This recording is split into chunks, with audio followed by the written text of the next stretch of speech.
Si Akuto ay isang pangit na tanga na minamaltrato ng kanyang ama kaya tumakas siya patungo sa isang barko. Gayunpaman pagkatapos niyang mahulog sa dagat sa isang bagyo natagpuan niya ang kanyang sarili na nahuhulog sa isang isla na puno ng mga uhaw na babae na hindi siya papayagang umuwi upang patuloy nilang gamitin ang kanyang sausage. If you wanted a closer look, you could have just asked. Nagsimula ang lahat noong araw na nahuli siya ng isa sa mga taga-isla na nagngangalang Suzo habang nangingisda. Agad siyang natarante at nagpas siyang magpa-CPR sa kanya na agad namang gumugulo sa utak niya dahil iyon ang unang beses na hahalikan niya ang isang babae. Pagkatapos kinaladkad niya ang kalahating nalulunod na lalaki sa kanyang lola na agad na lumipat sa mode ng pag-aalaga at nagsimulang gamutin siya. Samantala isang grupo ng mga usyosong babae ang nagtipon-tipon na parang mga ilong na kapitbahay upang tingnan kung sino ang misteryosong nilalang na ito dahil wala pa sa kanila ang nakakita ng totoong buhay na dude.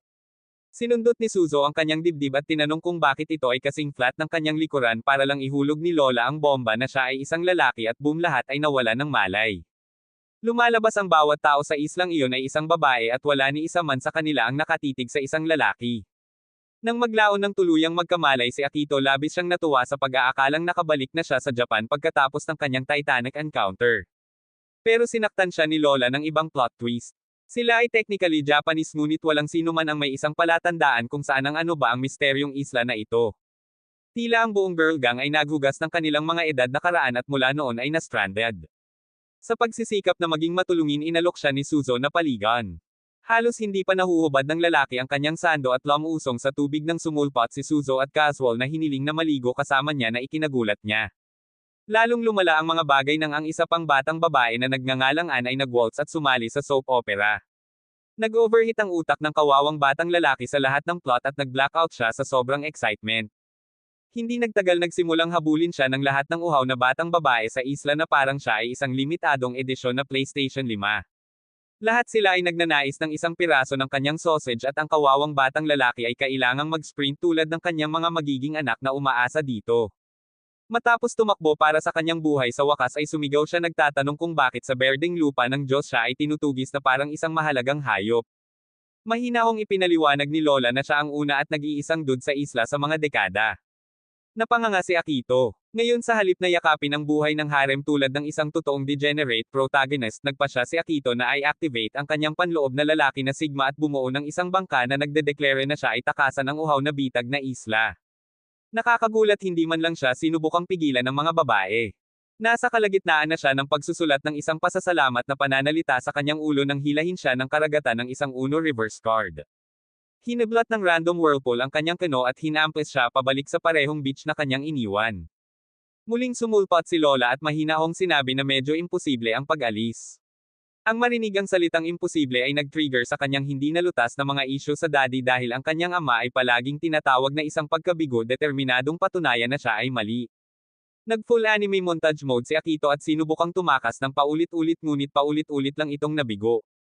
Sa kalaunan nakaisip siya ng isang henyong plano pagkatapos malaman ang pattern ng whirlpool.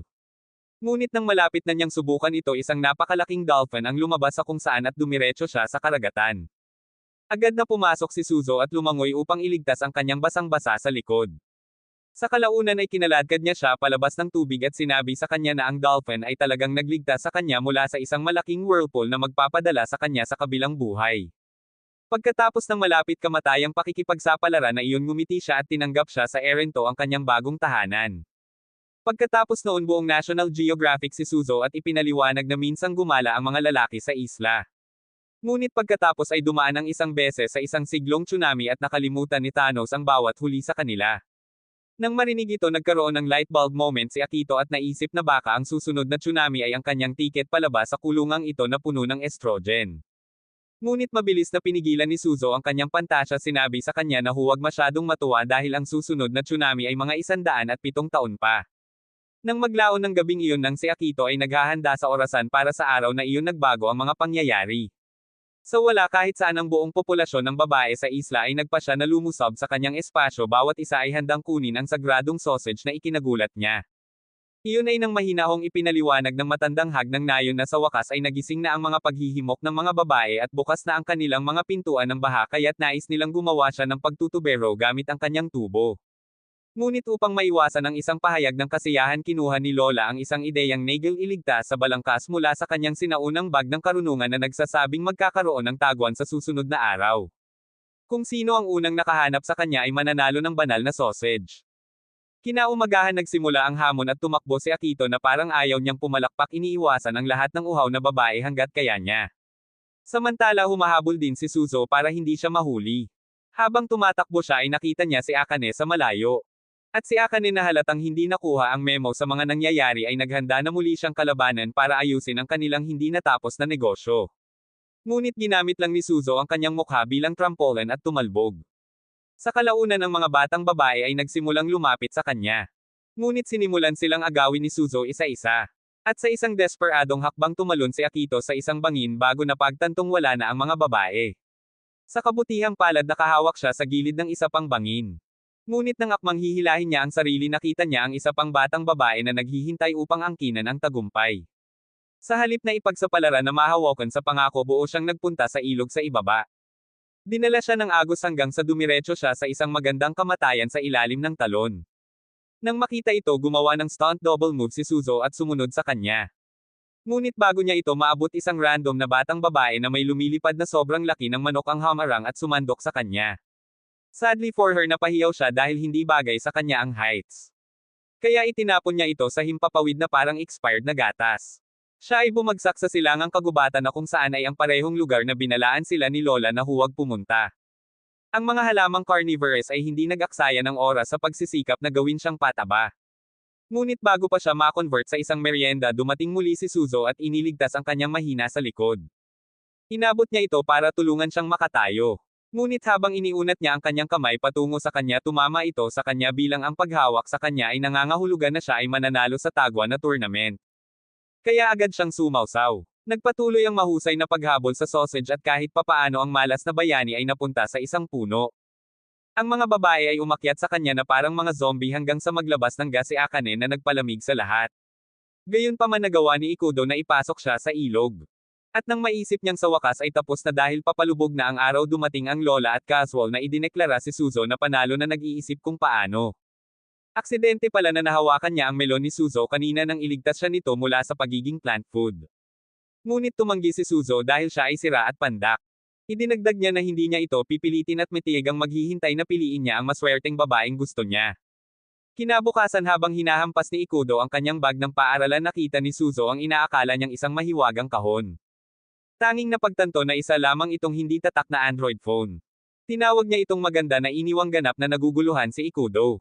Sa wakas ay naunawaan ni Bro na nakarating siya sa isang isla kung saan ang mga tao ay sumasamba pa rin sa apoy at naisip na ang isang power bank ay isang demonyong relic. Ilang sandali pa tumayo si Suzo para kumuha ng tubig. At si Ikudo bilang sobrang kumpiyansa sa kanya ay nag-alok na tumulong hindi alam na malapit na niyang kunin ang pinakamalaking L ng kanyang buhay. Halos hindi maiangat ni Dude ang mga balde nang hindi nanginginig na parang dahon habang itinaas ni Suzo ang kanya na parang ipinanganak na gumagawa ng mga push-up sa sinapupunan. Sinubukan ni Ikudo na iligtas ang mukha sa pamamagitan ng pag-ungol tungkol sa kung gaano ito kabigat ngunit ang maliit na dignidad na natitira sa kanya ay sumangga nang ang isa pang batang babae na nagngangalang rin ay lumakad na may dalang mega bucket. Sa kanyang pagmamataas na ngayon ay 6 na talampakan sa ilalim sinubukan niyang buhatin ang tubig na parang tunay na lalaki at kumari pa ng takbo palayo ngunit bumagsak sa hindi kalayuan. Habang tinatawag siya ng mga babae na malambot nagpakita ang kapatid ni Rin na si Makoto kumikilos na parang side character na walang hiniling. Sinubukan ni Ikudo na hawakan ang natitira sa kanyang alindog ngunit sinaktan siya ni Suzo ng malamig na katotohanan. Hindi siya titingin ng 2 beses ni Makoto kahit na nagliliyab siya. Nagpatuloy ang dalawa sa mga gawain sa maghapon at nang maisip ni Ikudo na hindi na ito maaaring lumala nagpunta sila sa bukid para sa ilang mano-manong paggawa. Sinubukan nilang maghukay ng patatas at sinabi ni Ikudo na mayroon siyang ultra instinct at kaya niyang hukayin ang buong sakahan gamit ang isang pinky. Gayunpaman sinipa siya ng realidad sa likod ng bahagya siyang nakabunggo sa lupa. Sumama si Suzo at sa wakas ay bumunot sila ng patatas na kasing laki ng bonde ni Nikki na napagtanto ni Ikudo na lahat ng bagay sa islang ito ay nasa steroid. Maya-maya nagpunta sila sa isa pang farm spot na mukhang nagtatanim ng malalaking kabute. Casual na lumapit si Suzo at bumunot ng isa na parang isang dahon na nag-udyok kay Ikudo na isipin na ito na ang kanyang sandali para sa wakas ay magbaluktot. Kaya syempre tumalon siya sa pinakamalaking kabute na nahanap niya at sinubukan itong bunutin. Ngunit sa lalong madaling panahon natuklasan niya na ito ay isang masamang ideya. Nabuhay ang kabute at sinubukan siyang kainin para sa hapunan ngunit kalaunan ay iniluwa ang kanyang manga form bago nalanta. Casual na binanggit ni Suzo na ang ilang mga kabute ay talagang mga halimaw ngunit madaling malaglag pagkatapos makagat ng isang tao. Si Ikudo na ngayon ay natroma at mahinang ngumunguya ay nagtanong sa kanya kung paano maiwasang muling kainin ng buhay at sinabi sa kanya ni Suzo ang isang bagay na malabo na kahit siya ay hindi lubos na naiintindihan.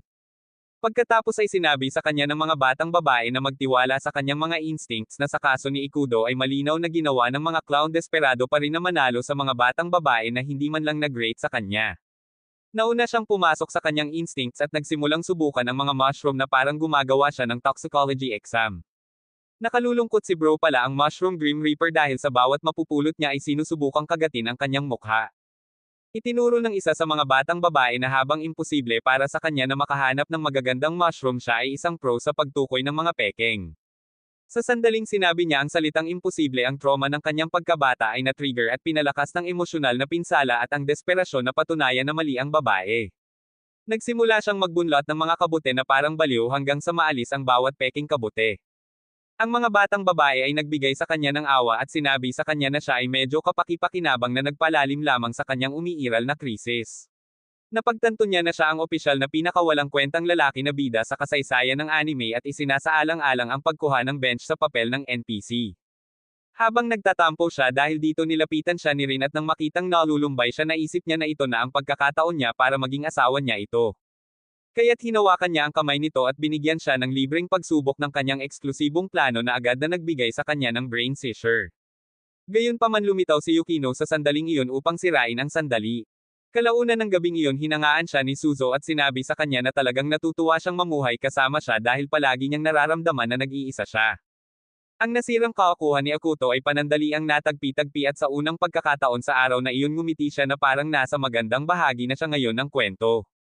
Makalipas ang ilang araw nilamon ni Ayan ang mga rice cake ni Makai nang hindi nag-iisip at natakot nang mapagtanto niya ito at tumakas na parang isang kriminal.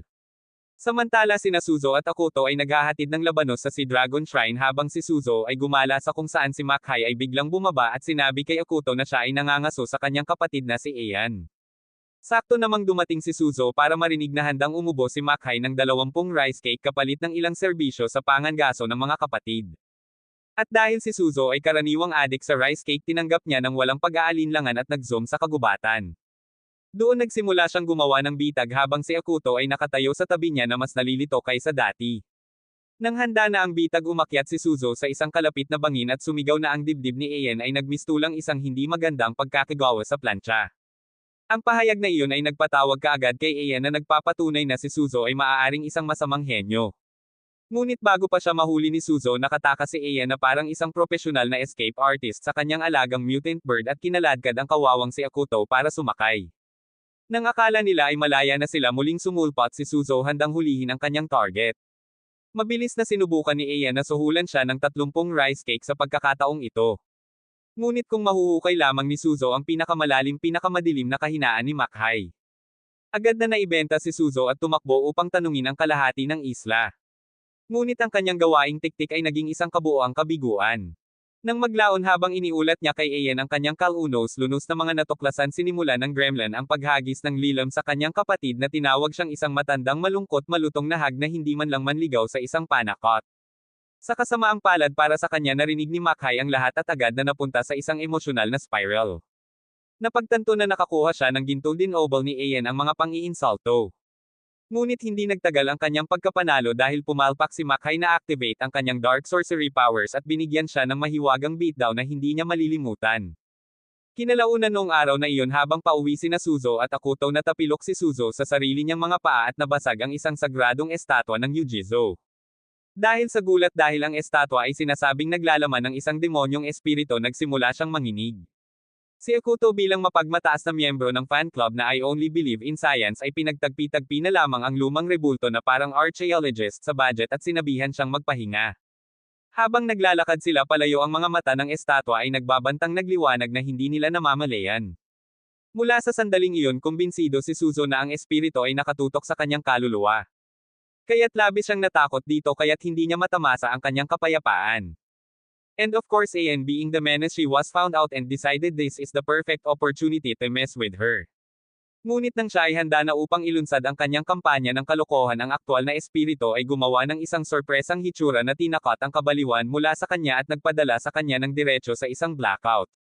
Narinig ni Akoto ang kanyang sigaw ng kamatayan at lumabas siya at nakita siyang nakahandusay sa lupa. May binulong siya tungkol sa mga multo at pagmumultuhan ngunit inalis ito ni Akoto na parabang isa itong kalokohan sa oras ng pagtulog. Bumalik siya sa loob para lang pumasok sa Suzo na hostage ng isang lumulutang na plushie na demonyo na may ugali. Hindi pa rin nabigla mahinahong hinarap ni Akoto ang espiritu. Sinubukan ng multo na pumunta sa full final boss mode ngunit pinasara ito ni Akoto gamit ang isang one-punch special mula sa playbook ni Saitama. At pagkatapos tinapik-tapik niya ang nakakatakot na bagay sa ulo sinasabing nag-iisa ito at nangakong sasabihin sa lahat na hindi ito multo. Nang maglaon ay pinaalis niya ang demonyo ng mapayapa ayaw pa ring maniwala sa mga espiritu kahit nawala na ito sa harap niya. Pagkalipas ng ilang linggo pumasok si Yukino sa kanyang tindahan ng jam para lamang mahuli itong napakataba kulay kakao na furball na pinangalan ng Kuma na naghuhukay sa jelly stash na parang hindi siya nakakain sa loob ng 40 taon. Agad niya itong tinawag na batya ng mantika at isang walang hiyang chowhound na ikinumpara siya kay Suzo na ikinagalit niya kaagad. Pagkatapos ng drama nawala ang oso at nawala ng gana si Yukino sa paghahanap sa kanya. Kaya pinuntahan niya sina Akoto at Suzo para tumulong sa pagsubaybay sa kanya. Nagpa siya silang bumuo ng dalawang search squad. Kinaladkad ni Yukino si Akoto sa isang grupo habang si Suzo ay nakipagtulungan sa mga bootleg zoo na hayop na sumunod kay Yukino. Habang naglalakad sina Yukino at Akoto sa kakahuyan napadpad sila sa ilang makapal na bakas ng paa sa dumi na parang kaina hinalang parang matatabang paa ni Kuma. Sa pag-aakalang may gusto sila sinundan nila ang Tugaygayan para lamang makaharap ang isa pang napakalaking oso na kamukha ng clone ni Kuma at may kaparehong napakalalim na tiyan. Ang kanilang paghahanap ay nagpatuloy ngunit ang mga bagay ay naging kakaiba nang sila ay patuloy na tumakbo sa iba't ibang mga brown na oso ang bawat isa ay mas matako kaysa sa huli na parang ang kagubatan ay nagpatakbo ng isang buffet para sa mga matako lamang. Samantala sa kabilang panig ng ilang si Suzo at ang kanyang knock-off Animal Planet squad ay nakabunggo ng walang iba kundi si Anshis trotted in as she owned the forest and tried to take on Suzo bouncing around like a cracked-out idiot. Ang isa sa mga nilalang nakasama ni Suzo ay hindi nagkakaroon nito gayunpaman at agad siyang ibinagsak sa isang puno bago mapayapang ipinagpatuloy ang kanilang paghahanap na parang walang nangyari. Bumalik kasama ang squad ni Yukino si Akoto ay naglabas ng isang sketch ng Kuma at nagsimulang magtanong ng mga random na hayop kung nakita nila ang salarin. Karamihan sa kanila ay binubugbog lang siya dahil sa pag-aaksaya ng kanilang oras.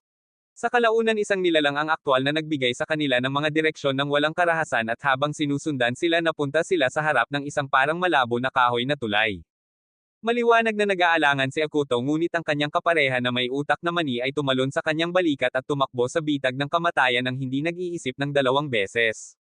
Gayunpaman habang tumatakbo siya sa tulay bigla itong naputol sa kalagitnaan at ang henyo ay nahulog tulad ng kanyang sentido komon. Sa kabutihang palad si Akoto ay tumalon at nahuli siya sa tamang oras nakakapit sa gilid. Ngunit ang kapalaran ay hindi ginawa sa kanila. Ang natitirang bahagi ng tulay ay nagbigay daan ngunit iniligtas sila ni Kuma sa pamamagitan ng pag-ugoy sa tulay na nagdulot sa kanila ng pagbagsak sa sahig ng kagubatan. Nagulat sila nang makita nila si Kuma doon at natuklasan ni Yukino na hinahanap din siya ni Kuma sa pag-aakalang siya ang nawala. Pagkalipas ng ilang araw nagpa siya ang aming batang lalaki na si Akoto na kumuha ng isang stick at simulan ang pag-indayog nito sa kanyang personal na klase ng kendo.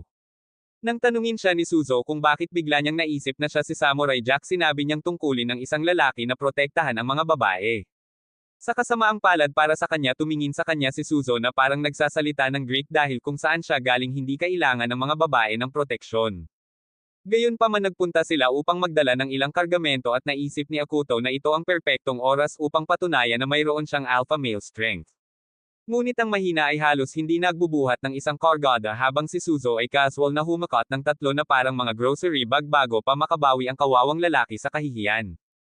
Biglang umalangaw-ngaw ang lupa. Lumalabas ito ay isang lindol at agad na lumipat si Suzo mula sa strong woman mode patungo sa scared girl mode at hinawakan ang nalilitong giraffe na sinusubukan pa ring ay proseso ang sitwasyon tulad ng iyong lumang Windows XP sa 1 gig RAM. Maya-maya ay naligo na si Suzo. Ngunit ang nakakagulat ang batya ay kasing tuyo ng iyong DM. Natuyo ang mainit na bukal ng isla mula nang masira ang tubo kanina. Kaya ginawa ng mga babae ang ginagawa ng mga babae. Pinuno nila ng tubig ang isang bar aisle, sinindihan ang apoy sa ilalim at ginawa itong discount sauna. Matapos hugasan ang kanilang paghihirap, nagtipon sila upang pag-usapan ang kanilang kolektibong krisis. Dahil paano sila nabubuhay ng ilang araw na hindi naliligo. Noon nagpa siya si Akoto na mag-ambag ng ilang malaking enerhiya sa utak sa pamamagitan ng pagsasabi sa kanila na hindi kailangan ang pang-araw-araw na paligan at ang isang basang tuwalya ay maaaring gawin ang trabaho. Ang mga batang babae ay tumingin sa kanya na parang siya ang dahilan kung bakit umiral ang global warming at magiliw na ipinaalala sa kanya na ang eksaktong mindset na ito ang dahilan kung bakit walang babae ang nagnanais na bumalik siya sa lungsod. Noong gabing iyon nagkaroon ng ideya si Akoto na magpapabago sa buhay. Iniisip na kung aayusin niya ang busted plumbing system ng isla, sa wakas ay titigil na ang mga babae sa pag-ihaw sa kanya. Kaya sa madaling araw siya ay tumakbo upang gawin ang mainit na bukal at ang mga batang babae marahil ay nag-aalala na baka may iba pa siyang masira ay sumunod sa kanya. Sama-sama natuklasan nilang barado ang bukal. Tulad ng anumang lohikal na solusyon, sina Akoto at Suzo ay tumalon sa kaina hinalang malalim na balon upang linisin ito ng mano-mano. Nang didumihan na nila ang kanilang mga kamay, nag-trigger ng panibagong lindol ang inang kalikasan. Ang buong lugar ay gumuho at sila ay nilamon ng mas malalim sa underground spring. Habang sinusubukang maghanap ng labasan, napansin ni Akoto ang ihip ng hangin mula sa isang siwang at naisip na iyon ang ruta ng pagtakas nila. Ngunit ito ay masyadong mataas upang umakyat. Doon na naman nag-spark ang utak niya. Nagpasya siyang suntukin ang pinagmumula ng bukal, umaasa na ang presyon ng tubig ay magbabalik sa kanila sa ibabaw. O at para lamang magdagdag ng ilang pampalasa, nagpa siya ang isang kaitikot-takot na pulang mata na tubig demonyo na gumawa ng isang panauhin na hitsura sa yungib. Ngunit ang aming mga lovebird ay masyadong nakatutok sa surviving upang mapansin. Sa kalaunan, lahat ng suntok ni Akoto ay nagbunga. Ang tubig ay sumabog na parang geyser at inilunsad sila palabas ng butas na parang basang pansit na maginhawang tinutulungan silang makatakas sa aquatic na demonyo ng kapahamakan sa sandaling bumalik sa lupa at kahit papaano ay buhay pa. Natuwa ang buong nayon dahil natapos na ang kanilang paghihirap sa tubig. Si Suzo sa kanyang karaniwang nalilito ngunit taos-pusong paraan ay nagpasalamat kay Akoto sa pagiging lalaki kahit na wala pa rin siyang ideya kung ano ang ibig sabihin nito. Pagkatapos ng ilang araw na walang ginagawang produktibo, kinaladkad ni Suzo si Akoto sa katimugang kagubatan upang salubungin ang kanyang tinaguriang maalamat na Panginoon na nagkataong naging Panginoon ng silangan sa daan. Paulit-ulit niyang pinapahalagahan ang lalaki na parabang isa itong sinaunang Diyos ng martial arts. Ngunit ang mga pangarap ni Akoto ay nadurudge nang makita niya ang tinatawag na master na naging isang mabilog na dalawang-tailed na pusa na may malubhang isyu sa personalidad. Ang Furball Master ay hindi nag-aksaya ng oras bago sila imbitahan na sumali sa taunang laro ng kaligtasan, isang kaganapan kung saan ang tribo ng aso at ang tribo ng pusa ay karaniwang naghahampas ng mga kamay upang magpasya kung sino ang magsusuot ng korona ng Panginoon. Matalino na sana ang sasabihin ni Akoto, ngunit tila nabigla si Suzo kaya pinigil niya ang kanyang mga reklamo sa kanyang lalamunan. Kinabukasan, oras na ng laro at ang dalawang tribo ay umuungal sa labanan. Habang nangunguna sila sa Suzo, nadulas sila sa pinakawalang galang na balat ng saging at nakatanim sa lupa na parang pro. Bago niya mabawi ang kanyang dignidad, isang tuta na tuwang-tuwa na may mas maraming balat kaysa sa utak ang tumalon sa kanila. Ngunit hinampis ni Akoto ng balat ng saging ang kanyang mukha na nagpatamba sa kanya. Hindi nagtagal, nakita nilang nanlamig ang pinuno ng aso. At nang papalapit na sila, binitawan na niya ang cliché line na imposibleng manalo ang mga pusa. Iyon lang ang kailangan para matamaan ng ego ni Akoto ang overdrive dahil agad siyang sumugod na parang sinapian ng anime rage. Ngunit bago maging maanghang, lumitaw sina In at Makai nang wala sa oras na binaluktot ang kanilang katapatan sa tribo ng aso. Sa halip na isang all-out deathmatch, ginawa nila ang mas mukhang isang friendly sparring session. At tuluyang nauwi ang laban sa pagkapanalo ng tribo ng aso. Nagsimula silang mag-pop ng haka-haka na champagne. Ngunit bago tuluyang lumipad ang ego trip, ang munting pause, ang master ni Suzo ay sumuko sa pinuno ng aso at ibinaba siya na binaligtad ang mga resulta sa halip na pabor sa mga pusa. Kinaumagahan, nagising si Akoto nang makitang nakaupo sa kanya si Makai. Sinabi niya na titingnan nila ang ilang magarbong pink na puno na tinatawag na sakura at hindi man lang siya nakakuha ng sasabihin sa bagay na iyon. Hindi nagtagal, umalis na ang buong tripulante, mukhang low-budget school trip. Bago makarating sa hilagang kagubatan na karaniwang pinamumunuan ng Lord of Mood Swings, nahati sila sa mga grupo at tumahak sa iba't ibang landas upang maiwasang matrigger ang kanyang panloob na demonyo. Matapos kahit papaano ay nakaligtas sa drama ng kagubatan sa hilaga, muli silang nagsama-sama, nalaman lamang na ang tinatawag na nakakatakot na Panginoon ay nakatayo doon naghihintay. Ngunit nagulat sila nang matuklasan nila na hindi naman siya nakakatakot, hindi tulad ng inaakala nila. Ang lalaki ay talagang chill at sinabi sa kanila na hindi na siya ang boss mula nang siya ay nawup ilang araw na ang nakakaraan. Kaya ngayon isa na lang siyang walang trabaho doon na nagbibigay ng direksyon. Itinuro niya ang mga ito sa rutang patungo sa cherry blossoms. At nagtaka si Akuto kung bakit kailangan nilang dumaan sa lahat ng anime filler arc na katarantiduhan para lang makakita ng ilang puno. Ngunit bago pa siya makapagreklamo, hinawakan ni Suzo ang kanyang kamay at hinayla siya patungo sa kumikinang na ilaw sa unahan. Nang sa wakas ay dumating na sila, nakita ni Akuto ang puno ng Sakura na namumulaklak at ang kanyang utak ay nag-short-circuited dahil sa napakaganda nitong hitsura. Binawi niya sa isip ang bawat kalokohang sinabi niya kanina at nakatayo lang doon na pakumbaba ng pink sparkly nature magic sa harap niya. Kasunod nito, pagkatapos ng binge reading ng ilang kaina-hinalang detalyadong libro tungkol sa mga lalaki at sa kanilang kakaibang pag-uugali, na pagpasyahan ni Sheik Cage na oras na para sa isang maliit na eksperimento, kaya inimbitahan niya hanggang sa kanyang mansyon. Nagtatago sa itaas na parang isang masungit na kontrabida, sumilip siya mula sa mga anino, nasa sabik na sa wakas ay pag-aralan si Akuto sa ligaw. Pagkalipas ng ilang minuto pagkatapos na manirahan ang lahat, biglang lumitaw si Sheik Cage na kasuot ng kakaiba at si Akuto, ang certified cultured simp, ay nagsimulang dumyugo mula sa kanyang ilong dahil hindi kinaya ng kanyang utak ang makita ang malalaking melon na ipinakita niya. Sa kabutihang palad, nagbago siya sa isang bagay na mas malamang na maging sanhi ng pag-aresto sa puso, kaya maaaring malambot ang kanyang sausage. Nang tanungin ni Akuto kung anong uri ng lagnat ang nagsuot sa kanya ng kalokohang iyon, sinabi niya sa kanya na magbabasa siya sa isa sa kanyang mga sketchy na libro na gusto ng mga lalaki sa visual stimulation. Hindi niya lang akalain na ganito kabilis itong mag-malfunction matapos siyang makita. Si Akuto, nalilito, ay nagtanong kung saan niya nakuha ang gayong sinumpaang literatura at sinabi niya na ang dagat ay minsan ay umuubo ng mga kakaibang bagay. Kalaunan ay kinaladkad niya sila sa kanyang maliit na silid ng koleksyon na karaniwang isang lugar ng imbakan ng mga kaduda-dod ang imbensyon ng tao, at hiniling kay Akuto na maglaro ng suporta sa teknolohiya. Ngunit sinabi niya sa kanya na ang lahat ng mag-agarang laruan ay walang silbi dahil kailangan nila ng kuryente na halatang wala sa kanilang lost in time na isla. Habang naghahanda na silang umalis para magluto ng hapunan tulad ng mga normal na tao, hinayla ni Sheik Cage ang kanyang Uno reverse card at pinakiusapan silang manatili. Nangako siya ng VIP treatment at inalok pa si Suzo ng mga rice cake na agad namang pumayag. Nang sa wakas ay dumating na ang hapunan, nagsilbi sa kanila si Sheik Cage ng masterclass kung paano hindi magluto. Isa-isa nagdala siya ng mga pagkaing kaina-hinalang maaaring ipagbawal ng mga awtoridad sa kalusugan, at kumain si Akuto sa takot na maging zombie. Maya-maya naligo ang mga babae at nang matapos sila, sumunod naman si Akuto. Gayunpaman, ang hindi niya alam ay naiwan si Sheik Cage upang tiktikan siya sa kalagitnaan ng shower. Tumalon siya sa paligan nang hindi ito nakatingin at nakita niya ang ilalim ng tubig, walang sensor na pagtingin sa kanyang gamit na nagpahiya sa kanya. Habang gusto niyang lawin si Tua gamit ito, nagpasya si Pinako, ang mutant na elepante ni Sheik Cage, na mag-cannonball sa paligan at dumapo sa kanya, agad na pinutol ang kanyang lihim na operasyon. Kinagabihan, nanlamig si Suzo at tumanggi na makipag-usap kay Akuto dahil nagseselos siya na pinaligo nito si Sheik Cage, ngunit hindi siya pinayagan. Agad niyang ipinaliwanag na hindi niya alam na kasama siya, ngunit nanindigan si Suzo na naroon din si Pinako. Nalito siya dahil si Pinako ay isang elepante, ngunit sinabi niya sa kanya na ito ay babae pa rin at sinabing hindi niya ito patatawarin hanggat hindi niya pinahihintulutan siyang maligo kasama niya. Habang si Rin ay nasa ilog na naghuhugas ng kanyang mga kasalanan, casual na pumasok si Ikudo na ikinagulat niya. Agad siyang napasigaw at sinampal siya ng isang sipa diretso mula sa lupain ng kahihiyan. Gayunpaman, hindi niya maiwasang humanga dahil ito ang unang babae sa isla na hindi isang walking on loafa na ad.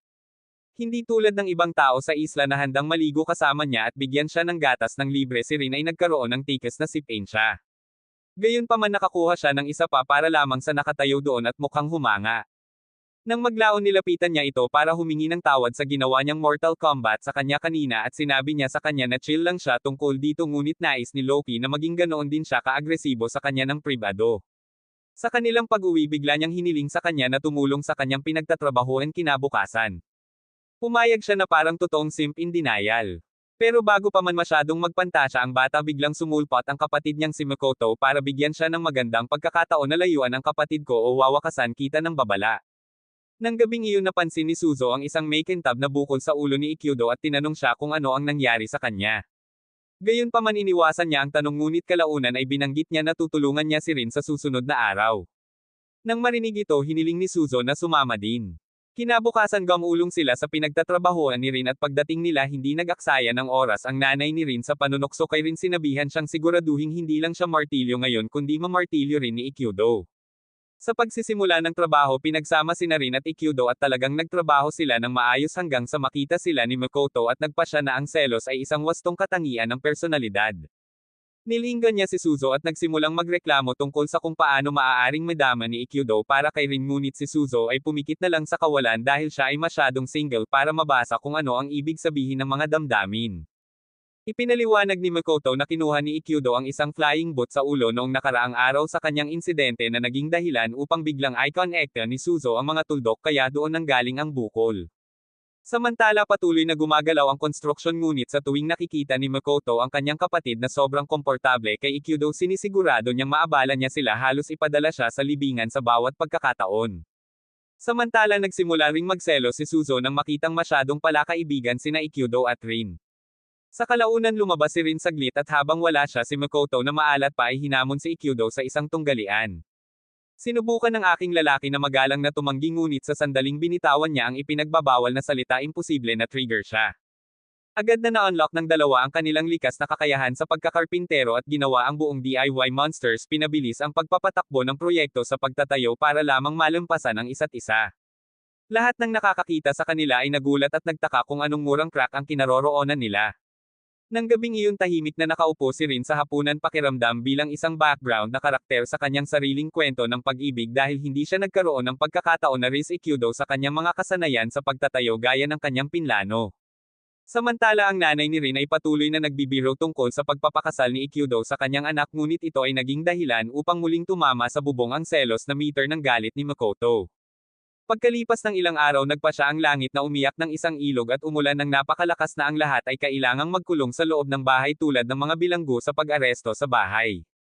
Casual na sinabi ni Ikyudo kay Suzo na sa sarili niyang mundo hindi nila kinansela ang buhay dahil lang sa bumagsak ang tubig mula sa langit ngunit tila sa islang ito ang ilang patak ay nangangahulugan ng mandatoryong Netflix at nap day.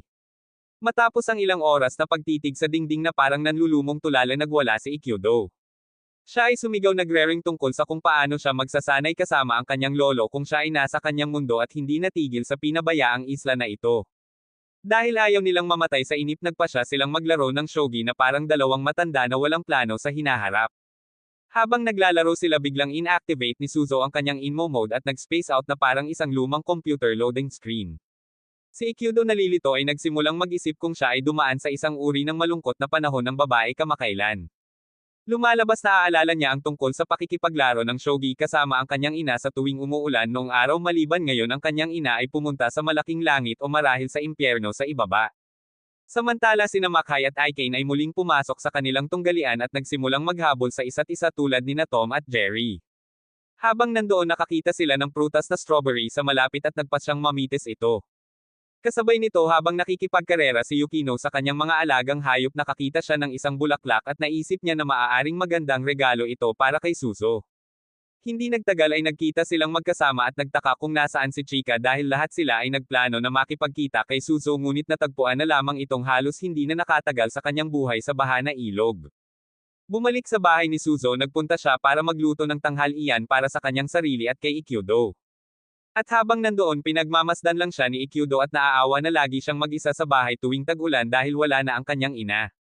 Nawala sa isip niya na hindi niya namalaya na nasa mukha na niya ito. Nagkaroon ng tensyon sa pagitan nila. Ngunit bago pa mailabas ni Ikyudo ang tensyon sa ibaba ang iba pang mga babae ay maginhawang nagpakita at ipinakita ang kanilang mga regalo na nakita nila sa kanilang paglalakbay na sinasabing nagkataon lamang ang lahat. Ngunit hindi binibili ni Ikyudo ang murang kasinungalingan dahil alam niyang narito ang mga babaeng ito para iangat ang mood ni Suzo sa isang espesyal na araw na tulad nito. Ilang saglit pa napagpasyahan nilang lahat na maligo at biglang naghubad ng kanilang mga damit na agad na nagbigay ng glitch sa utak ni Ikyudo nang makita ang iba't ibang laki ng lobo na tumatalbog sa kanyang harapan na nagpaisip sa kanya na mamamatay talaga siya sa pagkawala ng dugo kung magpapatuloy ang mga bagay sa ganitong paraan. Nang matapos ang kaguluhan at tuluyang naghiwa-hiwalay ang mga babae na natili si Ikyudo upang makipagpuso kay Suzo. Nag-open siya tungkol sa munting fairy tale speech ng kanyang ina tungkol sa paghahanap ng lalaking pinapangarap niya at pag-ubo ng wedding gown na parang isang Disney princess. Habang mahina niyang kinakanta ang kantang madalas na humuhuni ng kanyang ina sinimula ni Ikyudo na isipin na magkahitch silang dalawa. Ngunit bago umabot sa honeymoon level ang kanyang maling akala, tinawag ni Suzo ang kanyang pangalan at hinayla siya pabalik sa realidad. Nang sumunod na linggo, nagising si Ikkyudo sa kalagitnaan ng gabi at nakita niya si Suzo na natutulog sa isang tangke ng tubig. Siya ay nagkakaroon ng isang kasiyasang panaginip na maligo kasama si Ikkyudo. Nang makita siya, mabilis na sinubukan ni Ikkyudo na gisingin siya. Pero hindi siya nagising dahil nasa panaginip siya kung saan nasa loob niya ito. Kaya't hinailan niya siya palabas ng tubig, ngunit agad na nawala ang isang pinta ng dugo nang makita niya ang buong plot sa pamamagitan ng kanyang transparent na kamiseta. Pagsapit ng umaga, niluto na ng babae ang kanyang sarili ng lagnat at na-diagnose siya ng lola, sinabing kailangan nila ng yelo upang palamig siya. Si Ikkyudo, nalilito gaya ng dati, ay nag-iisip kung saan siya makakahanap ng yelo sa isang isla na walang kuryente at ang pinakamalapit na refrigerator sa ibang dimensyon. Ngunit sinaktan siya ni Lola ng likas na magbibigay ng pagsasalita at atubili siyang tumama sa kalsada. Naglakbay siya sa gubat at kalaunan ay natisod niya si Yukino at ang banta nito bilang isang ina. Ipinaliwanag niya ang emergency sa yelo, ngunit umalis na ang dambuhala ng isang ina at ginawang ice cream ang lahat ng ice kasama ang matako na oso si Kuma. Si Yukino pagkatapos magbasura ay ipinaalam ng kanyang ina kay Ikkyudo na may ibang lugar kung saan kukuha ng yelo. Kailangan nilang umakyat sa tuktok ng Mount Fuji. Sumama sa kanya ang mga batang babae sa nagyelo na ekspedisyong ito at pagkatapos kumuha ng ilang snow chunks, nagpa siya ang panahon na mag-level up na parang panghuling boss. Iminungkahi ng mga babae na magkampo sila hanggang sa lumamig ang blizzard, ngunit tumanggi si Ikkyudo na makinig dahil gusto niyang bumalik sa Suzo ng mabilis. Sinimulan niyang hilahin ang kariton ng mag-isa at nang magsimula siyang mapagod dahil sa unos at bigat ng kariton, naalala niya ang sakit na pinagdadaanan ni Suzo at ikinatuwiran niya na madali pa rin siya kumpara sa kanya. Kaya't buong lakas niyang ibinaba ang bundok. Gayunpaman, hindi nagtagal ay nakakita siya ng babala sa unahan, ngunit dahil naka full throttle siya, nahulog siya sa bundok bago niya napigilan ang sarili. Samantala, naisip ng mga batang babae na kailangan nilang tumulong kahit na hindi nila alam na nahulog siya. Habang tumatakbo sila papunta sa direksyon niya, biglang lumakas ang bagyo at tinangay sila. Hindi pa rin sumusuko si Ikkyudo, ngunit nang sinubukan niyang umakyat pabalik, nakipagsagupaan ang mga babae sa kanya at lumipad silang lahat mula sa bangin. Ang mga batang babae ay pinagsama-sama sa isang napakalaking snowball at nag-crashland sa kagubatan. Mabilis na kumuha si Ikkyudo ng isang dakot ng snow at nagmadaling umuwi. Habang kinakaladkad niya ang sarili sa kakahuyan, biglang lumabas ang ibon ni Yukino at binigyan siya ng sorpresang Uber ride diretso sa pintuan. Sa oras na siya ay umuwi, ang nyebe ay halos sumangga na sa manipis na hangin, halos hindi nag-iiwan ng isang puddle. Gayunpaman, laking gulat niya nang mapagtanto niyang nakabangon na si Suzo at nagniningning na para bang isang kalokohan lang ang lagnat nito bago pa man siya makapagproseso ng anuman. Bumagsak si Ikkyudo at nilanat din, kaya ang mahalagang yelo na kinuha niya ay ginamit sa halip na gamutin siya.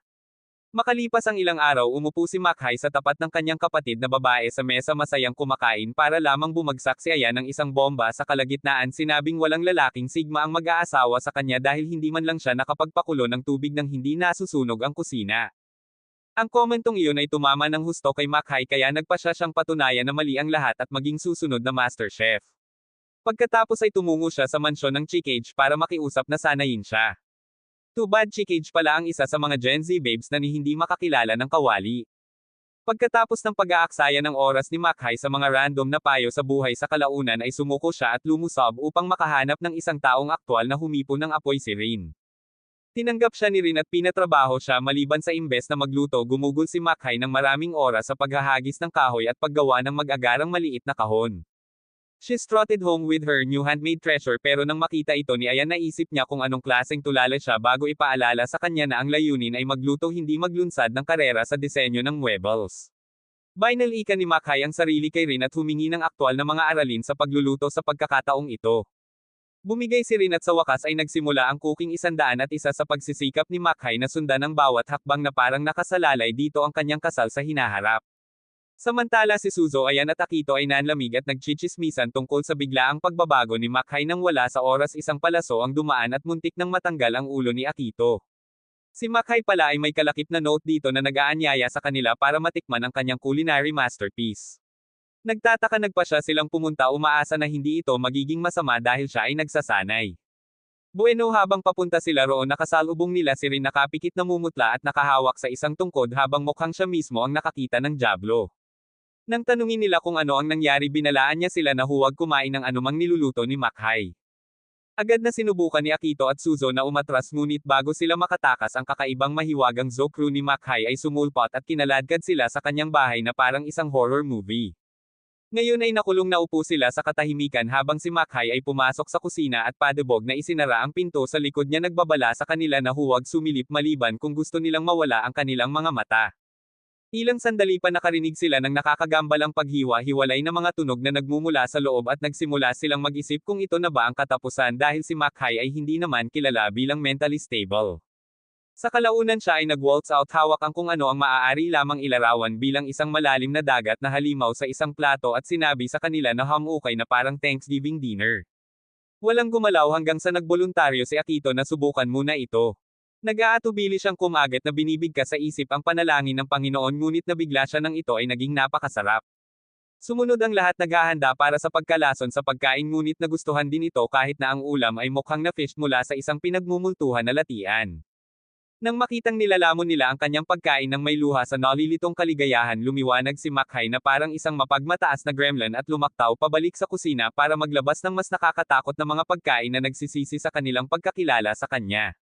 Makalipas ang ilang linggo nagkaroon ng magandang ideya si Suso na magsagawa ng birthday party para sa kanyang maliit na alagang hayop si Tonkatsu. Sinubukan niyang maghulman ng tokwa para magmukhang nilalang at habang nakatingin dito sumulpot si Akito mukhang nalilito gaya ng dati at nagtanong kung ano ang ginagawa niya.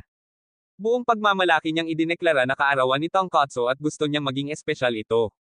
The moment she mentioned the birthday Akito's brain short-circuited and his face dropped as he just remembered he used to be a fan of Didi. Si Suso na halatang bulag sa mga pahiwatig sa lipunan ay patuloy na nagtataka kung bakit bigla siyang nagmukhang may nakatapak sa kanyang kaluluwa.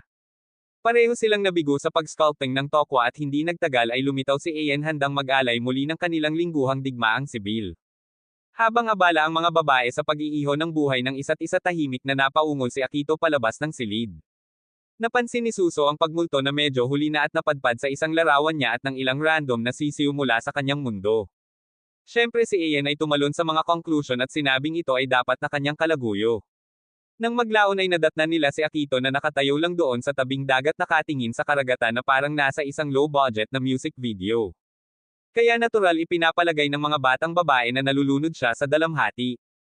Nang tumakbo sila sa matalinong lola ng isla para uminom ng tsaa at chismis ipinaliwanag ng matandang babae na malamang na kinakain ng pangungulila ang mahirap na lalaki ng buhay hindi pag-ibig. Nang maglaon sa araw na iyon ipinagpatuloy ni Suso ang pagtatangka na gawin ang tofu art at ang iba pang lokal na pangkat ng uhaw ay nagpakita na hinahanap si Akito na gustong samantalahin ang kanyang kahinaan. Ngunit wala siyang mahanap. Doon napagtanto ni Suso na ang larawan ay nawala sa libro at agad niyang naisip na si Akito ay opisyal ng sapat na sa islang drama at naglalayag na pabalik sa kanyang mundo. She dashed to the end found him looking at the sea paghahandang tumulak.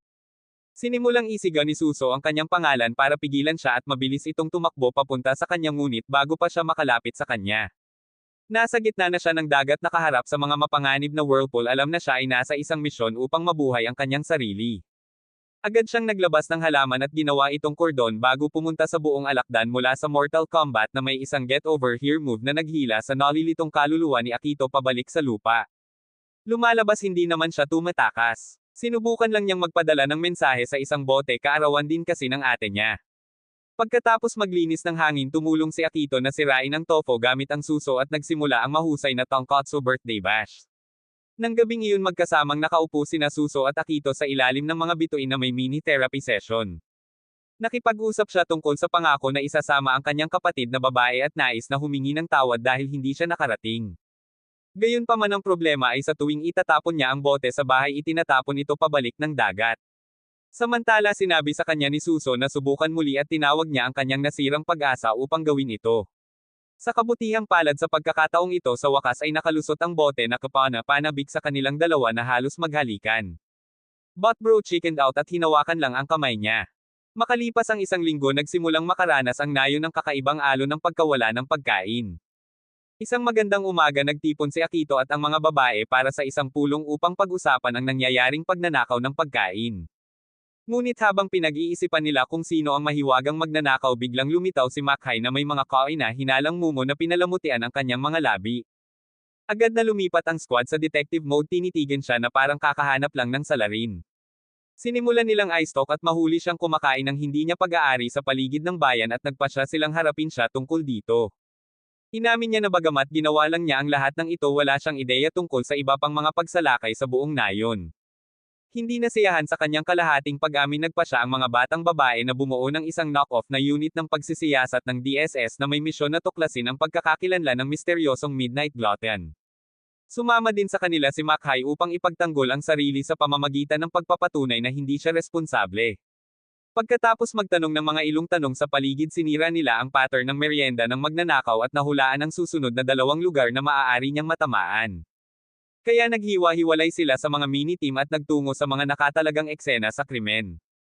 Sa kanilang paglalakbay sina Suso at Akito ay napadpad sa isang sakahan ng pipino na ganap na nilabag. Kinagabihan nagtago sila sa bahay ngunit may naramdamang malansa nang magsimulang mag-overthink si Akito nagtataka kung bakit itinago ng magnanakaw ang sakahan ng pipino matapos salakayin ang dambana dahil ang misteryosong matako ay tumatama lamang sa isang lugar bawat araw. Samantala makalipas ang ilang sandali biglang nakita ni Ayan at ng kanyang team ang magnanakaw na nagtangkang magnakaw muli. Si Ayan gayunpaman ay nahuli siya ng isang lubid habang sinusubukan niyang tumakas at nang maisip nila na nalutas na nila ang kaso kahit papaano ay nakatakas ang dude kahit na naiwan lamang ang kanyang maskara. Samantala ang pangkat ni Akito ay hindi mabantayan ang isang lugar para sa kanilang buhay dahil silang lahat ay mahimbing na natutulog. Biglang nagising si Akito at napagtantong nabigo sila ng husto sa kanilang panig sa misyon. Ngunit habang sinisimulan niyang sisihin ang kanyang sarili napansin niya ang paggalaw at lumabas na ang tulisan ay nasa loob na naghagis ng isang pribadong piging. Bago pa man humirit si Akito ay nawala na ang magnanakaw. Kinaumagahan bumalik sa kanilang bahay sina Akito at Suso at nalaman na ni-raid din ito habang wala sila.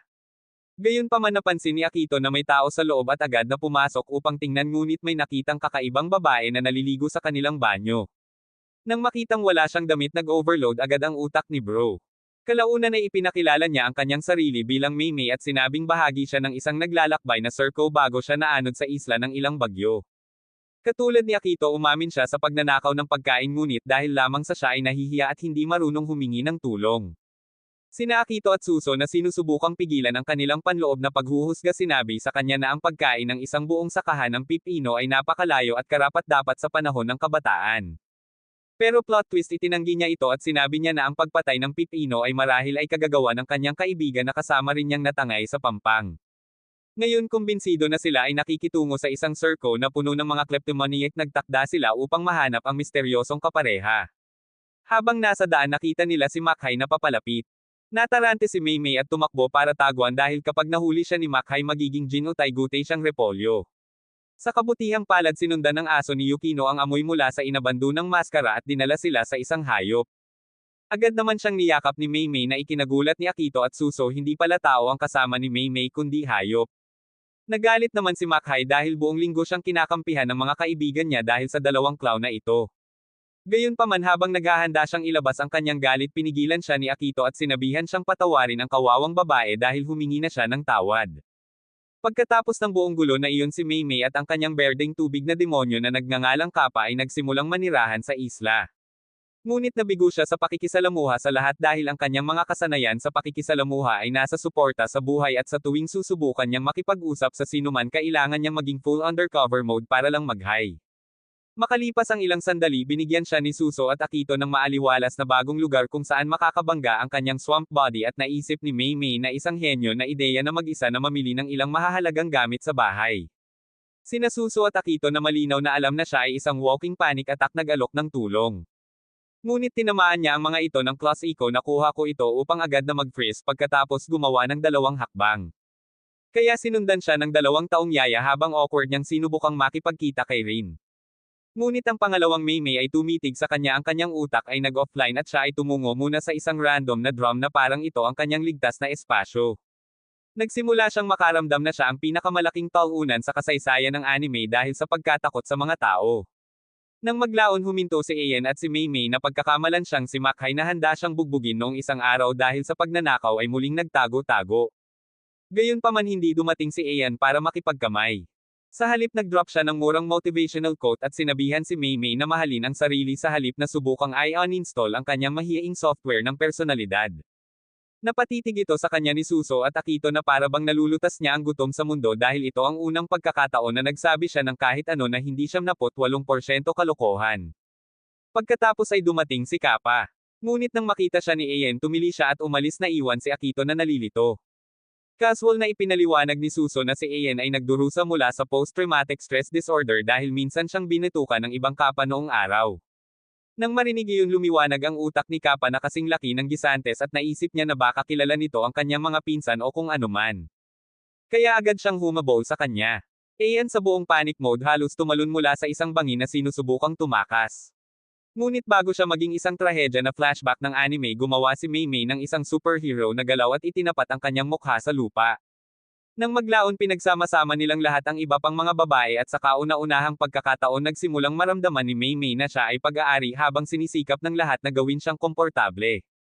Kaya't lumuhad siya at nagsimulang tumama sa lupa gamit ang kanyang mukha bilang pagpapahalaga. Pagkalipas ng ilang araw lumitaw ang amo ni Suso nang hindi inanyaya at halatang nagulat siya sa pagdating nito.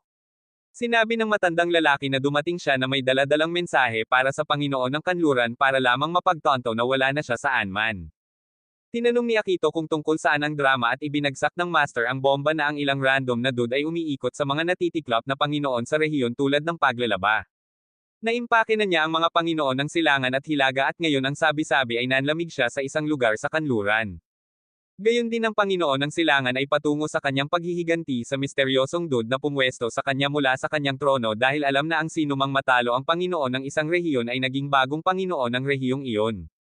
Pagkatapos ay ibinigay sa kanila ng amo ni Suso ang buong paglalarawan ng misteryosong lalaking ito at ang mukha ni Akito ay nagbago na parang isang taong ngayon lang napagtanto na ang kanilang crush ay sa mga babae. Kamukhang kamukha ni Kappa ang taong inilarawan niya. Samantala sa kabilang bahagi ng Nayon Gumulong ang Panginoon ng Silangan at matapang na hinamon si Kappa sa isang tunggalian. Ngunit sa sandaling dumapo ang kanyang mga mata sa pinakamagandang babae na nakita niya mula nang ipanganak si Maymay ibinagsak niya ang buong ideya ng tunggalian at hinawakan siya na parang huling pagkain niya sinabing siya na lang ang kukuha sa kanya. Akito Suso at ang matanda ay huminto sa oras upang makita ang Silangan na Panginoon na hawak si Maymay na hostage. Ang galit na maliit na pusa ay nagbanta sa kanya na ihulog ang babae ngunit ang furball ay hindi sapat na nakakatakot at ang Panginoon ay sumugod kaagad. Hinabol siya ng squad ngunit out of nowhere lumabas ang asong ito at sinuri ng katawan ng oso. Ito ay ang dating Panginoon ng Hilaga.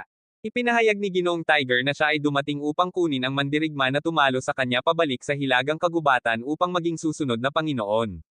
Napakurap-kurap ang lahat ng mapagtantong si Maymay ang tinutukoy niya iniisip kung siya rin ba si Maymay na halos hindi makapagsalita ng dalawang salita nang hindi natutunaw sa sahig dahil sa kahihiyan. Lumalabas sa kanilang huling pagkikita aksidenteng nabato ni Maymay ang kanyang ulo habang tumatakbo mula sa kanya dahil sa kanyang pagkamahiyain. Ngunit napagkamalan ito ng tigre para sa kanyang matalinong diskarte sa pakikipaglaban kahit na ito ay isang kabuoang pagkakataon. Habang sinusubukan pa rin ng lahat na ay proseso kung paano nakakuha ng panrehiyong panalo ang isang mahiyaing bin tulad ni Maymay ang Panginoon ng Silangan ay nakatakas na muli. Lahat sila ay humabol sa kanya at nang maisip niyang ligtas na siya bumalik ang tigre at hinampas siya sa pangalawang pagkakataon. Pagkatapos ay inagaw niya si Maymay at tumanggi siyang ibalik sinabing kailangan niyang pamunuan ang Hilagang Kagubatan. Hindi papayag si Akuto na dumausdas at pumasok na parang sirang bayani na walang mawawala. Hinamon siya ni Tiger Dude na one-on-one para sa babae. Makukuha ng mananalo ang prinsesa. Agad silang nagayos ngunit alam na ni Akuto na malapit na niyang suluhin ang bogbog ng kanyang buhay. Kasunod nito ang tigre ay nagpunas ng sahig kasama niya. Ngunit nagpatuloy si Akuto gamit ang nanginginig na pamamaraan na itinuro sa kanya ni Lolo. Ngunit hindi ito nagjack at ang bata ay patuloy na inaalog na parang isang murang piya dagdagan o bawasan ata. Samantala isang hindi kilalang nilalang ang nanunood at nag-e-enjoy sa laban sa malayo. Nang hindi na makayanin ang pambubugbog dumaan siya na parang ninja at ibinulong ang cheat code kay Akuto na sinasabing tamaan siya sa pagitan ng mga buntot. Hindi nag-aksaya ng oras si Akuto. Tinutukan niya at tinamaan ang tigre sa rehiyon ng buntot agad siyang dinasarmahan. Nang makita ito tinanggap lamang ng tigre ang kanyang pagkawala bilang isang karangalan at tahimik na umalis.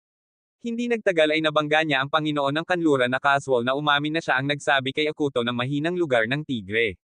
Tila naisip niya na sinusubukan lamang ng tigre na sanayin ang kawawang bata ngunit itinanggi ng tigre na hindi niya alam ang kanyang sinasabi. Bumalik sa eksena marahang hinawakan ni Maymay ang kamay ni Akuto at nagpasalamat sa pagtatanggol sa kanya.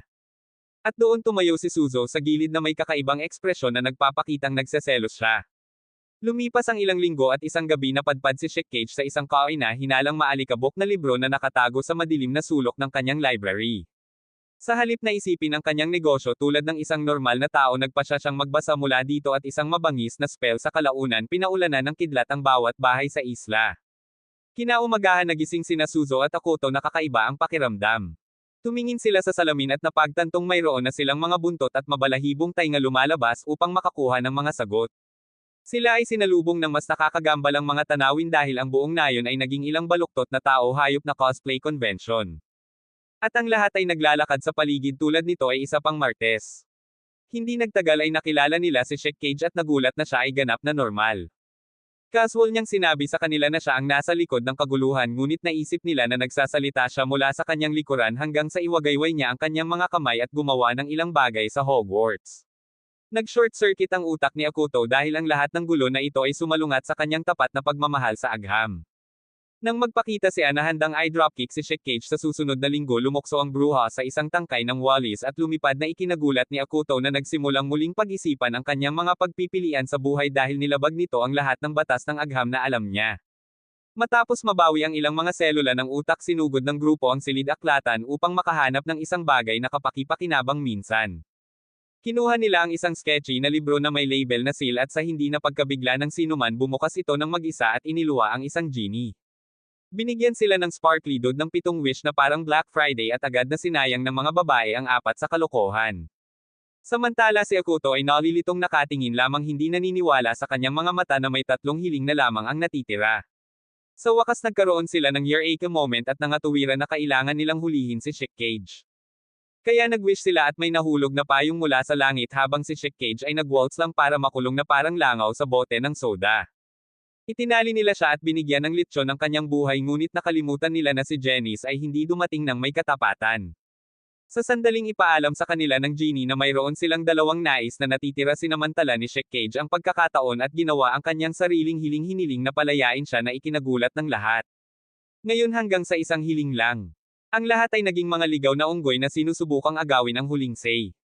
Nakatayo lang doon si Ikudo na nag-iisip kung dapat ba niyang subukan ang tubig o panatilihing totoo ang pagiging Mr. Science. Ngunit bago siya kumurap, pumasok si Makai at humingi ng isang tasa ng tsaa sa genie. Agad naman itong pinagbigyan ng genie at sa ganoong paraan nawala ang genie.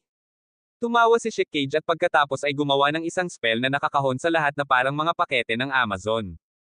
Pagkatapos ay nagkaroon siya ng ideya ng henyo na putulin ang mga ito tulad ng isang salamangkero sa entablado upang makita kung ang mga trick na iyon ay totoo o na-edit lamang para sa TV. At ang una niyang test subject ay walang iba kundi si Ikudo na agad na nawala ng malay dahil sa takot. Ngunit bago niya makumplito ang kanyang masamang eksperimento, ang kanyang alaga na kahit papaano ay naging tao ay pumasok ganap na asar. Sa sobrang galit, kinuha ng alagang hayop ang isang bato at ibinaon sa ulo na agad na naging sanhi ng lahat ng mahika sa isla. Si Ikudo ay nanatiling knockout ng mas matagal kaysa sa kinakailangan, ngunit nang sa wakas ay nagising siya, bumalik sa normal ang lahat. Ang mga tao ay naging tao muli, ang mga buntot ay nawala at ang kaguluhan ay nabaligtad, ngunit sa halip na pasalamatan ang mga Diyos ng anime sa hindi pag-iwan sa kanila bilang mga exhibit ng zoo, ang tulala ay humikab lamang at ipinagkibit balikat ang lahat bilang isang kakaibang panaginip. Pagkatapos noon, nakatanggap sina Suzo at Ikudo ng liham mula kay Makoto na nagsasabi na ang isa sa kanyang mga kapatid na babae ay malapit ng tumalon sa dating pool at si Ikudo ay ang malas na kalahok sa kanyang blind date bingo card. Kaya lumabas ang dalawa kinabukasan, ngunit naabutan nila si Shinobu, isa sa mga kapatid ni Makoto na nakahandusay sa lupa na pagod na pagod. Si Shorty pala ay hindi pa kumakain ng tuluyan kaya iniuwi nila siya at nilagyan ng pagkain. Sa kalagitnaan ng pag-chop, biglang napagtanto ni Shinobu na si Ikudo ay ang sword-swinging demon na narinig niya mula sa kanyang amo at iba pang mga panginoong humahabol sa kapangyarihan. Kaya agad niyang hinamon siya sa isang deathmatch doon mismo. Ngunit si Ikudo bilang isang maginoo ay magalang na tumanggi dahil ayaw niyang hiwain ang isang cute na babae ng walang dahilan. Sa kasamaang palad, walang humpay si Shinobu. Paulit-ulit niya itong kinukulit araw at gabi. At para maging mas special ang mga bagay-bagay, nahuli sila ni Suzo sa isang questionableng posisyon na parang kinukunan sila ng club para sa mga Ama fans. Sawang-sawa at galit sinabi ni Suzo kay Ikudo na tanggapin ang hamon para maiwan niya itong mag-isa. At kaya nag-aatubili si Ikudo na sumang-ayon. Kinabukasan nagsimula ang labanan at sinalubong siya ni Shinobu na may higit na galaw kaysa sa isang mananayaw ng TikTok. Ngunit iniwasan ni Ikudo ang bawat isa na parang sinapian siya ng espiritu ni Bruce Lee. Sa kasamaang palad pareho silang may mas masahol na istatistika ng pag-atake kaysa sa isang level 1 na RPG na character kaya walang sino man ang aktwal na nakarating ng kahit ano. Pagkatapos inactivate ni Shinobu ang kanyang ultimate move nahati siya sa 7 clone na parang Naruto na may mababang budget at naglunsad ng full-on spam attack. Ngunit iniwasan pa rin ni Ikudo silang lahat na parang may ultra instinct siya.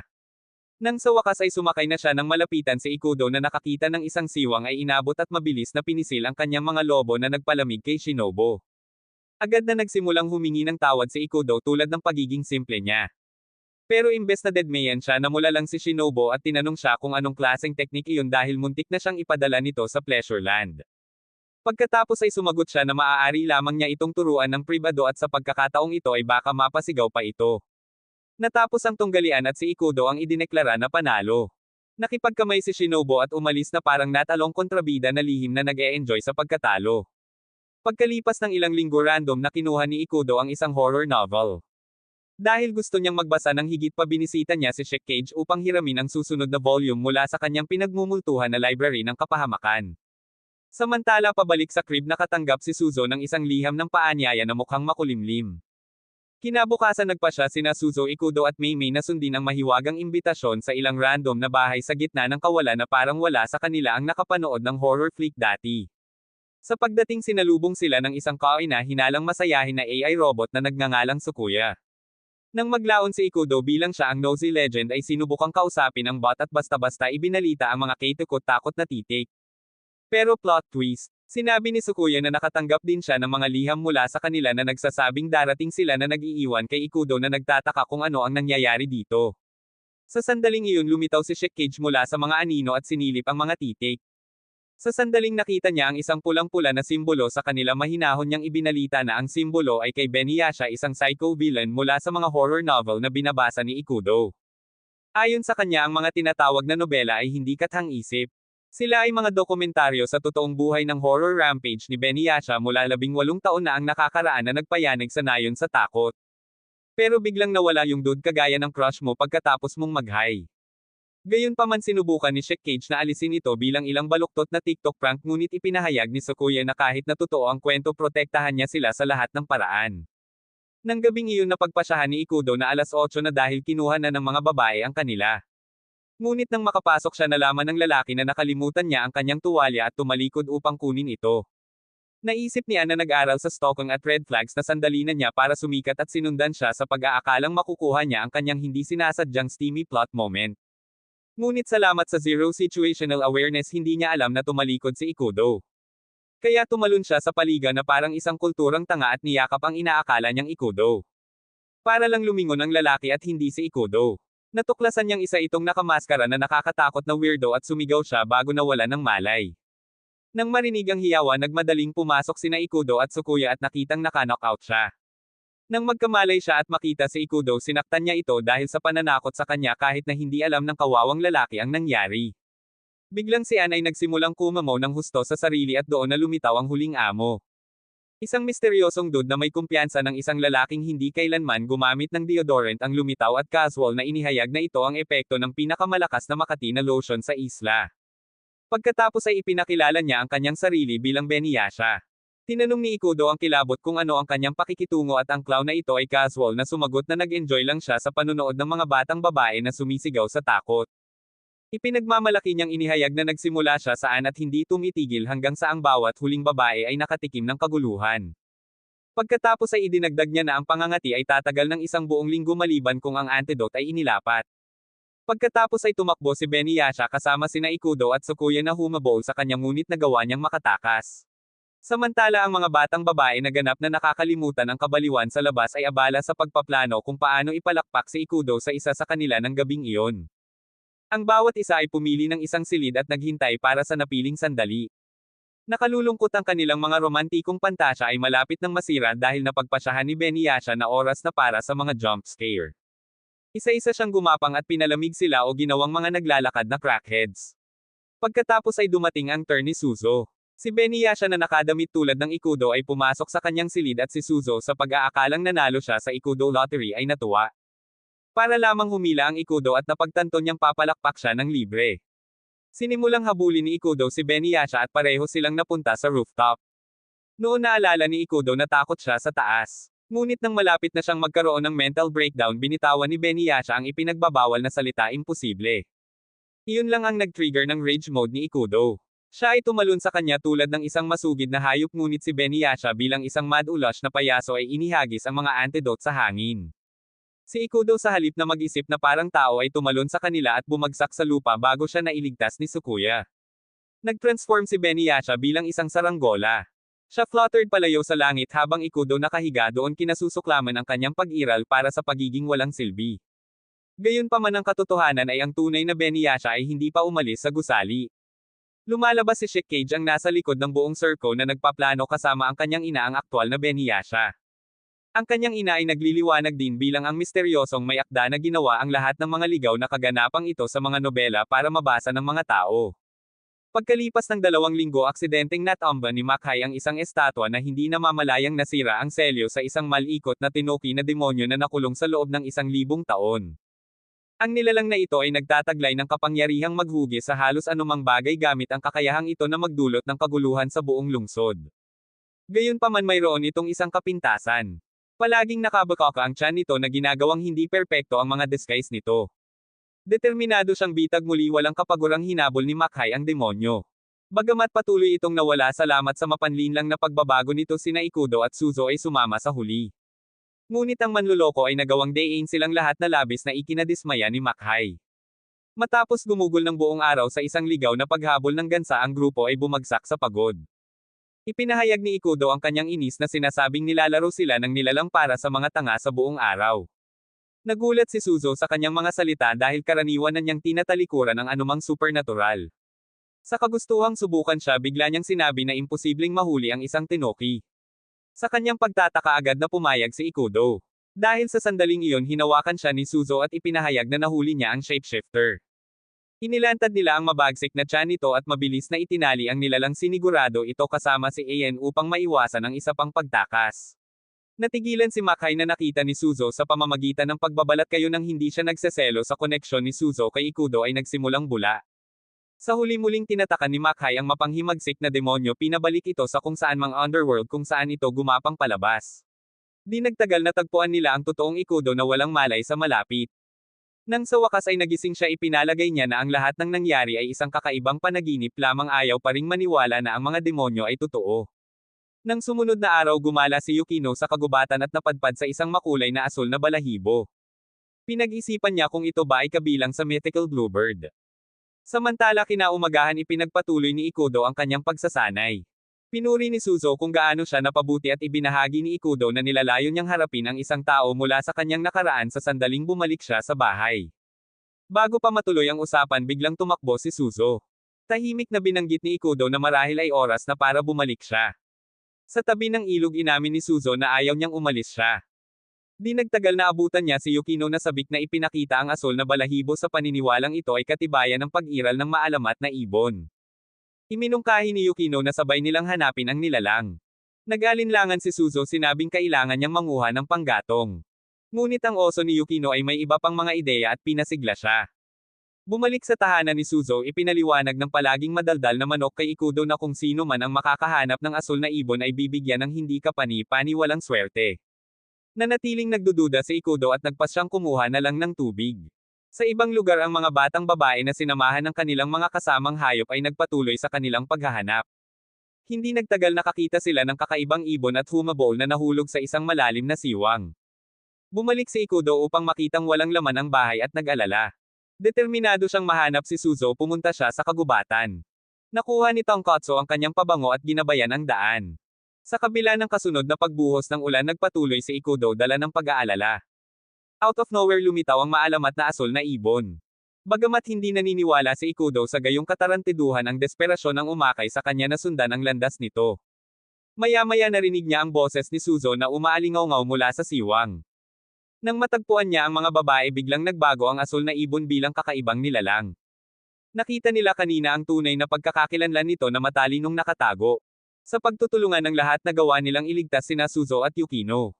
Kalaunan ay nagtayo si Rin ng bakod sa paligid ng lugar upang maiwasan ang mga sakuna sa hinaharap. Pagkatapos ng pagsubok sina Ikudo at Suzo ay umuwi. Sa kanyang puso nagpasya si Ikudo na lumakas hindi lamang para sa kanyang sarili kundi para protektahan din si Suzo. Makalipas ang mga isang linggo na puno ng aktibidad ang buhay na nayon habang naglilibot si Suzo na namimigay ng mga gulay. Gayunpaman nagkamali siya dahil mayroon siyang utak na mani tulad mo. Malumanay na pumasok si Ikudo tinulungan siyang itama ang kanyang mga pagkakamali upang matiyak na ang lahat ay naipamahagi ng patas. Kinabukasan naging curious si Suzo nang mapansin niyang papaalis si Ikudo sa isang lugar sa madaling araw. Sa lokal na paaralan nakita ang Chikage Shinobu at Makai na nagtuturo ng iba't ibang asignatura. At nagulat si Suzo si Ikudo pala ang guro sa matematika. Ang hindi niya namalayan ay marami pala sa mga babaeng pumapasok sa klase niya ang nandoon para lang mapabilib siya. Kinagabihan hayagang inamin ni Suzo kay Ikudo na hindi niya gusto ang paaralan at matematika. Sa halip na itulak siya pinili niyang igalang ang kanyang nararamdaman. Samantala ang iba pang mga guro ay nagtipon upang mag-isip ng paraan para mahikayat si Suzo na pumasok sa paaralan. Sa kabila ng kanyang kawalan ng interes talagang naniniwala sila na ang edukasyon ay makikinabang sa kanyang kinabukasan. Bagaman nag-aalangan sa una sumang-ayon si Ikudo na suportahan ang kanilang plano pagkatapos makita kung gaano sila nagmamalasakit. Nang sumunod na araw habang naglalakad sa nayon sina Suzo at Ikudo ay nakatagpo ng isang grupo ng mga batang babae sa isla na lihim na nagsisikap na pasukin si Suzo sa paaralan. Nang maramdaman ang kanilang tukana sinubukan ni Suzo na makawala. Ngunit natigilan siya nang bigla siyang pinadala sa isang silid-aralan. Inis ngunit naipit sinubukan niyang makatakas ngunit marahang pinigilan ng kanyang mga kaibigan. Nakiusap sila sa kanya na subukan ang paaralan. Naantig sa kanilang pagsisikap at sinseridad at ubiling sumang-ayon si Suzo na napagtanto na naniniwala sila sa kanya at gusto nila ang pinakamahusay para sa kanya. Bumalik sa paaralan siya ay malugod na tinanggap at hindi nagtagal ay natuklasan na si Ikudo ang nagtuturo sa kanya ng matematika. Dahil doon nagsimulang magbago ang kanyang ugali at nakita niya ang kanyang sarili na inspirasyon na magsimulang matuto. Kinabukasan natagpuan ni Ikudo ang kanyang sarili na nakabaon sa nakakapagod na pisikal na paggawa habang si Suzo ay gumagala sa dalampasigan para maghanap ng seaweed. Sa kanyang paghahanap napadpad siya sa isang bote na nahugasan sa pampang na naglalaman ng isang sulat mula sa kapatid ni Ikudo si Misaki. Naalarma at may pag-asa nagmamadaling bumalik si Suzo para ihatid ang mensahe. Sa pagbabasa nito nalaman ni Ikudo na sinubukan siyang hanapin ni Misaki sa dagat ngunit nawala siya sa sarili. Dahil sa determinasyon sinubukan muli ni Ikudo na harapin ang mga whirlpool na nakakulong sa kanya sa isla. Ngunit ang galit ng karagatan ay nagpabalik sa kanya tumangging sumuko. Nakaisip siya ng isang mapangahas na ideya ang lumipad sa ibabaw ng tubig gamit ang isang napakalaking saranggola. Sa panghihikayat ni Suzo sa pagtulong sa kanya na lampasan ang kanyang takot sa kataasan si Ikudo ay lumipad lumulutang sa kalangitan habang ang mga tao ay nagmasid sa pagkamangha. Ang kanyang paglipad gayunpaman ay naputol ng isang biglaang buhawi na nagpatalsik sa kanya. Walang sino man ang madaling sumuko si Ikudo at ang iba ay nagsimulang gumawa ng bagong diskarte isang higanting tirador. Ngunit kahit na ang mabangis na planong ito ay nabigo na maihatid siya sa mga whirlpool. Sa kalaunan ay nagpakita si Taka at winasak ang anumang natitirang pag-asa sa pamamagitan ng pagbubunyag na kahit ang mga ibon ay hindi makatawid sa marahas na agos. Samantala iminungkahi ni Makai ang isang mapanganib na alternatibo isang espiritual na ritual na maghihiwalay sa kaluluwa ni Misaki at magbabalik sa kanya ngunit kung pumayag si Ikudo na pakasalan siya. Nang magsisimula na ang ritual pumasok si Ayan at ginulo ang lahat. Sa sumunod na kaguluhan nagdala si Chikage ng isang genie at hinimok si Ikudo na mag-wish. Ngunit kahit na ang planong iyon ay natuloy na iniwan siya sa emosyonal na pagkapagod. Habang tumataas ang tensyon nagsimulang makipagkompetensya ang mga babae para sa atensyon ni Ikudo. Ngunit ang taos-pusong pagsambulat ni Suzo para sa kapayapaan ay nabigla. Dahil sa lahat tumakas siya. Sinundan siya ni Ikudo at magkasama silang nakatagpo ng matalinong matandang babae sa isla. Sinabi niya na alam niya ang sikreto sa pag-alis sa isla ngunit nagbabala na ang presyo ay maaaring maging matarik. Dahil sa pagkakasala ipinagtapat ni Suzo ang kanyang panloob na alitan sinabing ayaw niyang umalis si Ikudo kahit na nasa panganib pa rin si Misaki. Kinagabihan humingi ng tawad si Ikudo sa lahat ngunit tiniyak ni Suzo na naiintindihan niya. Pagkatapos ay isiniwalat niya kung ano ang sinabi sa kanila ng matandang babae tungkol sa landas ng pagtakas na iniwan si Ikudo na napunit sa pagitan ng katapatan sa kanyang kapatid na babae at ng kanyang lumalagong relasyon kay Suzo. Ibinunyag ng matandang babae ang kanilang tanging pagtakas. Kinailangan nilang hanapin ang si Dragon God sa Dragon Island sa pamamagitan ng pag-unlock sa kanyang nakatagong templo sa ibabaw ng Mount Fuji. Ayon sa mga sinaunang kwento, ang pagkuha ng susi ay nangangailangan ng pagligtas sa isang serye ng mga mapanganib na pagsubok.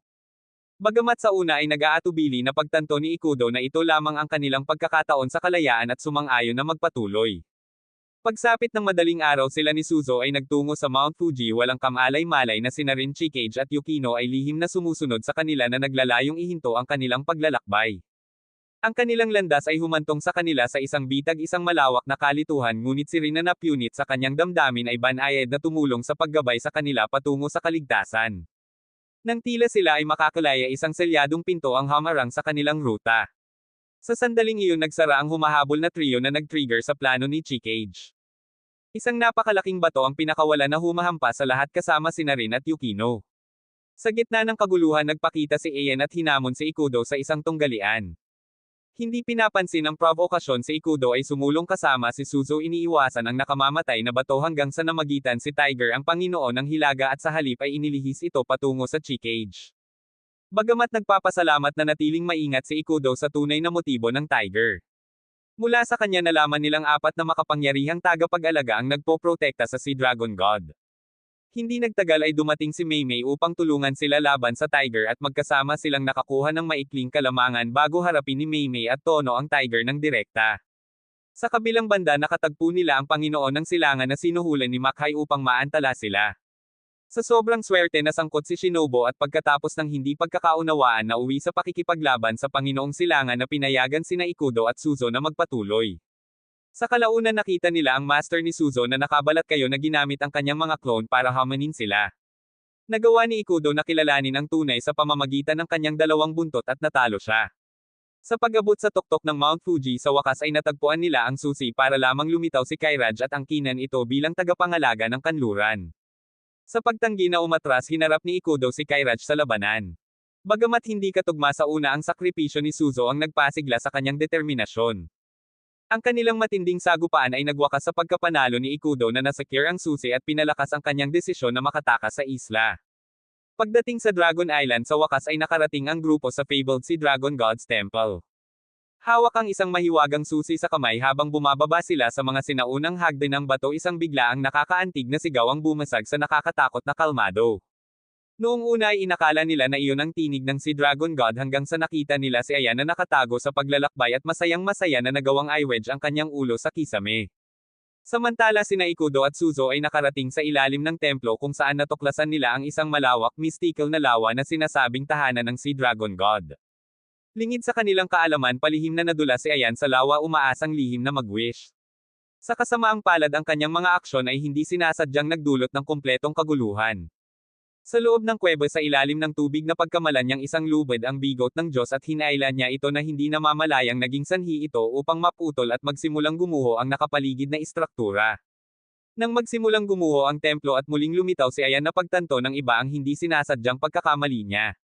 Sa gitna ng isang rumaragasang bagyo, ang mga batang babae sa isla ay sumabog sa pagdiriwang na binibigyang kahulugan ang kaguluhan bilang isang banal na senyales na ang pag-alis ni Ikudo ay na-discarrel na nangangahulugang maaari siyang manatili at potensyal na pumili ng isa sa kanila.